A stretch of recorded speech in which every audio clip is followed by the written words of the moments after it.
શ્રી સ્વામિનારાયણ ભગવાનની જય.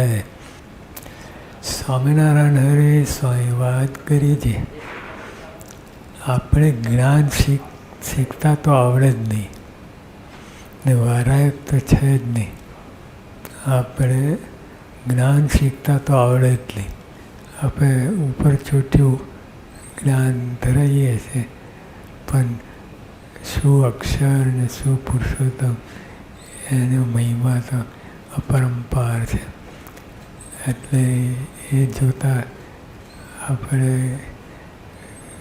જ્ઞાન શીખતા તો આવડે જ નહીં ને વૈરાગ તો છે જ નહીં. વૈરાગની તો લાગવ છે વૈરાગ માટે હું ભગવાનનો ને મારા એમ માનું ટૂંકમાં. તે આપણા તો લાખો હરિભક્તોને આવું વર્તે છે.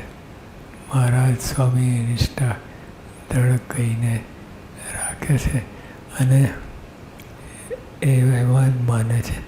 માટે હું ભગવાનનો ને મારા એમ માનવું એટલે દૃઢ કહીને રાખવું. કોઈ પણ સંજોગે છૂટે નહીં તો એવા સંજોગ આવે તો ભગવાન ક્યાંય રહે ને આપણે ક્યાંય. પણ ગમે ત્યાં જાઓ, ગમે ત્યાં દુનિયાના છેડે જાઓ, પણ આ નિષ્ઠા દ્રઢ રાખવી અને ભગવાન મારા અને હું એમનો છું એવી દ્રઢપણે રહે. ગમે ત્યાં ડગી ના જવું, હાલી ના જવું. તો એવા સંજોગો આવે, વિપરીત સંજોગો આવે, બધા હાલી જવાય ને ડગી જવાય. માટે આટલું તો રાખજો.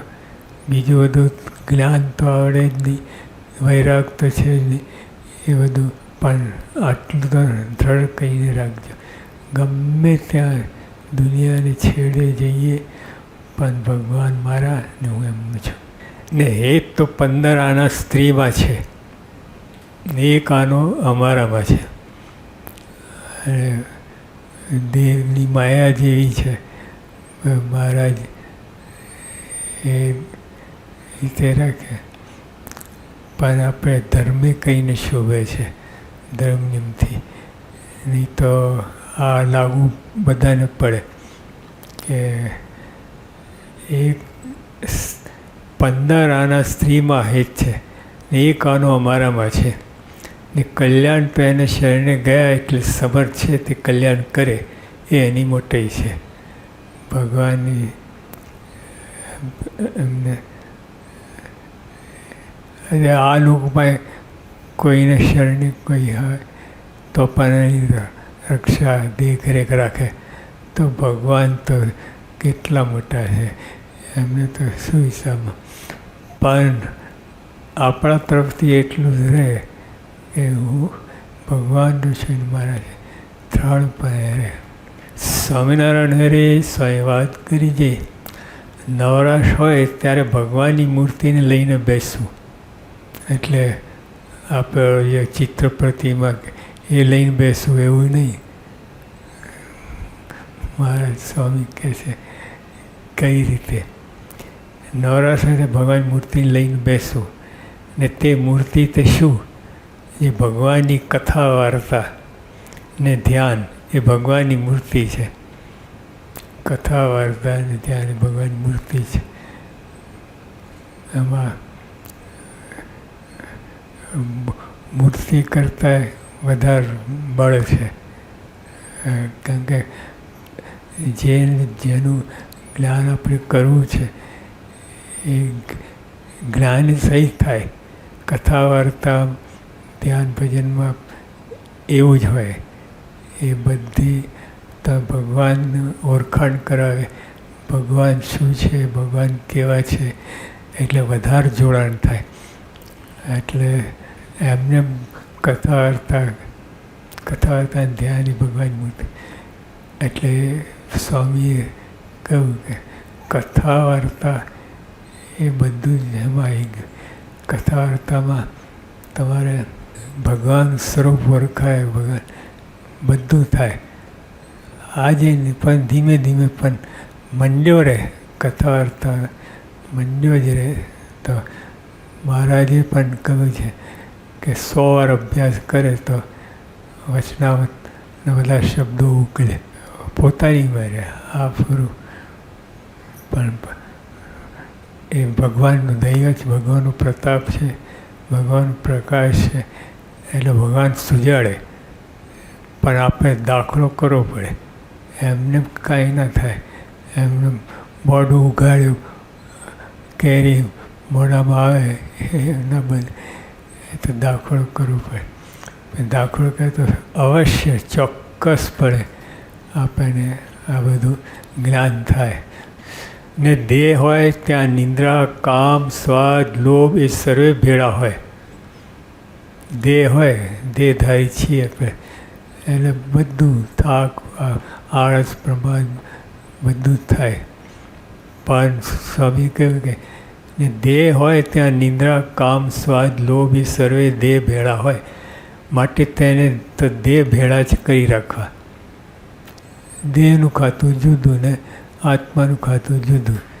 એ આમ નિંદ્રા, કામ, ક્રોધ બધું હોય એ દેહના ભાવ છે. એટલે દેહ ભેગા જ રાખી મૂકવા. મારે કાંઈ લેવા દેવા નહીં, હું તો આત્મા છું એ રીતે વર્તું. એટલે કોઈ વ્યસન રાખે છે, અફીણનું, હોકાનું સ્વાદ રાખે છે, લોભ રાખે છે, એ સર્વે સુખ જેવા જણાય છે, પણ એ તો દેહને દુઃખ દેવા છે. શરૂઆતમાં તો શરીર સારું હોય એટલે આ બધા વ્યસનો સારા લાગે, આપણને પુષ્ટિ કરતાં એવું લાગે. પણ અંતે તો એ ઢીલો ઢસ કરી નાખે વ્યસનો. અને વ્યસન તો બહુ હોય. અમે ત્યાં કરમસદ હતા, કરમસદ બાપાની યોગી પ્રમુખ સ્વામી મારી જયંતિ ઉજવતા હતા. અને ત્યાં એક હરિભક્તની સાથે એક ભાઈ આવી ગયા હતા. તો સભામાં બેઠા હતા તો એ બીડી કાઢવા જાય. તો એના મિત્ર છે સત્સંગી, એ ટાળી દે. પછી કંટાળ્યો. 8-10 વખત ઊભો થઈને બહાર જવા લાગે. બહાર જવા ત્યાં ગયો અને ત્યાં ખૂણામાં ભીડ સરકાર. તો કોઈ સ્વયંસેવક કંઈ ના પાડી, અહીં નહીં, એવું નહીં. પછી એને એવી રીસ ચડી કે તોડી ફોડીને ભીડ અને નિયમ લઈ લીધો કે મારે આ જો આ સત્સંગનો પ્રતાપ છે. એ સદબુદ્ધિ આવે, સદબુદ્ધિ જાગે. અને કોઈ પણ રીતે આ કેમ્પસમાં આવે એટલે જો આપણે આ દ્વિશતાબ્દીમાં બધા મોટા આયોજન હતા. એક બીડું ઠૂઠું ના મળે, એક બીડું. અને આપણે એક આપણે હરિભગતની બહારના આવેલા. એને જોયું કે અમે તો એક ખાલી એક આયોજન કર્યું હતું સારું, પણ તોય બીડના ઠૂઠા જ્યાં ત્યાં પડેલા. પણ તમારે તો એક કાંઈ જોવા મળે. એટલે એની શોભા છે. બહારના પણ અને છાપ પડે. એ બહારના જ હતા, પણ એવી છાપ પડી ગઈ કે એટલે ઘણો બધો ગુણ આવી ગયો.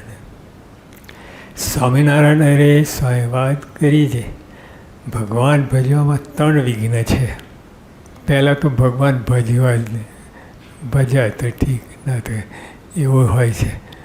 પણ કદાચ મંડે પડે ભગવાન ભજવા જ છે, પછી 3 વિઘ્નની વાત કરે. ભગવાન ભજવા છે એવું નક્કી કરો, પછી ભગવાન ભજવાની ઉપાડો કરે, પછી તોય 3 વિઘ્ન છે. એક લોકનો કુસંગ. એ લોકનો કુસંગ તો આપણે લોકમાં ગયા નથી, ભર્યા નથી, એટલે એ તો ટળી જાય. અને કંઈક હોય તો સત્સંગ કરવાથી, ભગવાન ભજવાથી એ તો વિઘન ટળી જાય.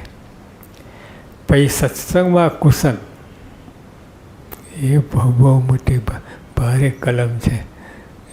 એકને સંગે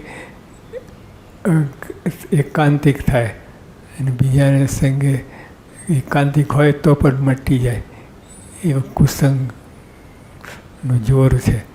એક લોકનો કુસંગ, સત્સંગ કુસંગ ને ઇન્દ્રિયાંતરના કુસંગ. આ ઇન્દ્રિયાંતરના કુસંગ તો આપણે જીવમાં સાથે જ ઇન્દ્રિયાંતર તો ચોંટેલા છે.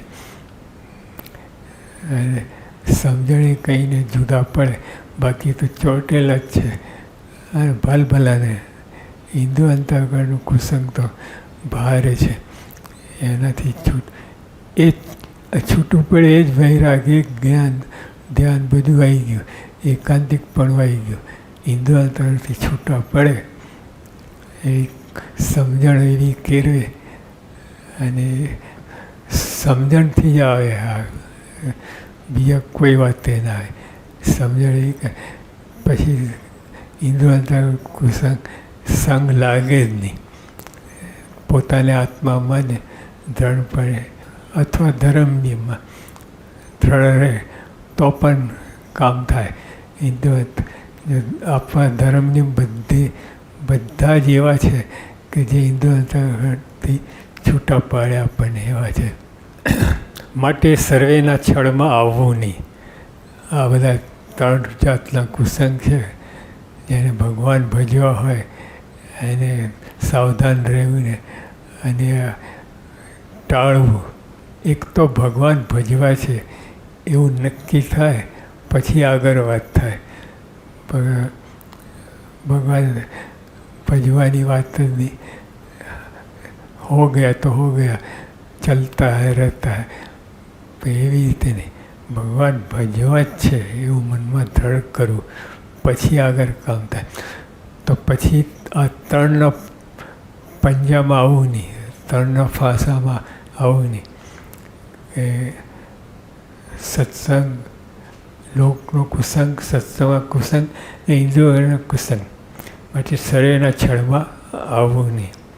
ને સત્સંગમાં કુસંગનો જોગ થાય ને બ્રહ્મ હોય તો દેહરૂપ કરી નાખે. જો સત્સંગમાં કુસંગ થાય,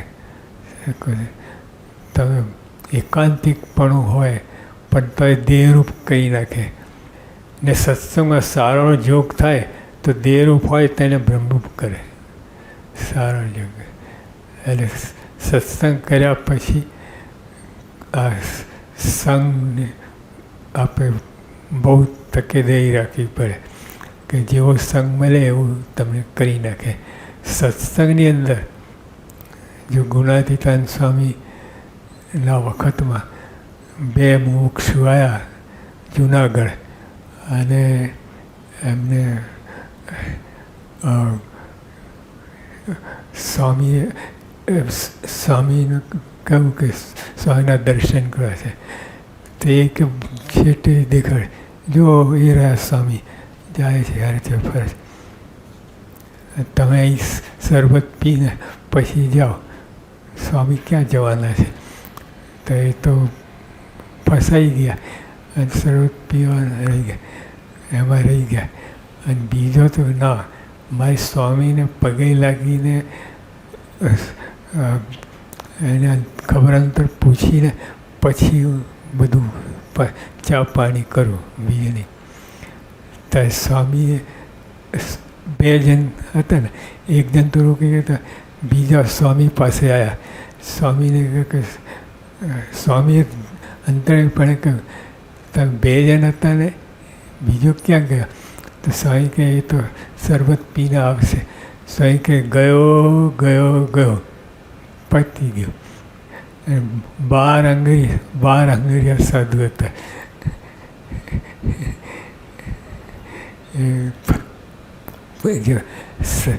ઠેઠ અક્ષરધામના દરવાજે આવ્યા.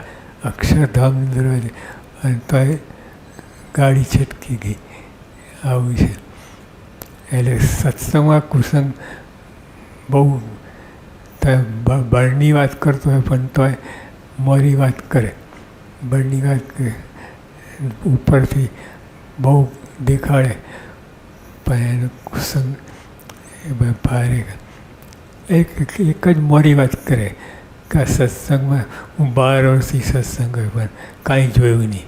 આટલું જ કરે તો મને 12 વર્ષથી સત્સંગ તો કાંઈ જોયું નહીં. એ મોરી વાત તો ભયંકર છે.